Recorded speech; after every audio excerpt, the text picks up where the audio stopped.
ফেব্রুয়ারি প্রথমার্ধে নির্বাচন হবে, পৃথিবীর কোনো শক্তি নেই এই নির্বাচন ঠেকানোর। বিকেলে এক সংবাদ সম্মেলনে প্রধান উপদেষ্টা বরাত দিয়ে একথা জানান প্রধান উপদেষ্টা প্রেস সচিব শফিকুল আলম। প্রধান উপদেষ্টা কার্যালয়ে আইন শৃঙ্খলা সংক্রান্ত উপদেষ্টা মণ্ডলী বৈঠক শেষে এসব কথা বলেন তিনি।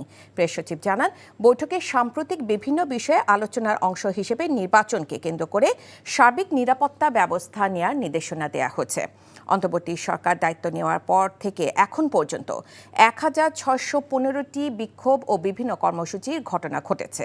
প্রতিদিন গড়ে 4টি ঘটনা ঘটার কথা জানিয়ে শফিকুল আলম বলেন, সার্বিক আইন শৃঙ্খলা পরিস্থিতি নিয়ন্ত্রণে কাজ করে যাচ্ছে সরকার।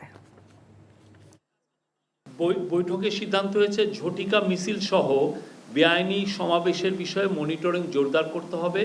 এর নেপথ্যে যারা সক্রিয় রয়েছেন তাদের বিরুদ্ধে কঠোর আইনি ব্যবস্থা নেওয়া হবে। প্রধান উপদেষ্টা বলেছেন যে নির্বাচন ফেব্রুয়ারির প্রথমার্ধের মধ্যে নির্বাচন হবেই। পৃথিবীর কোনো শক্তি নাই এই নির্বাচনকে ঠেকাতে পারে। নির্বাচন হবে এবং সে বিষয়ে পুরো যত ধরনের প্রস্তুতি লাগে সেই প্রস্তুতিগুলো নেওয়া হচ্ছে।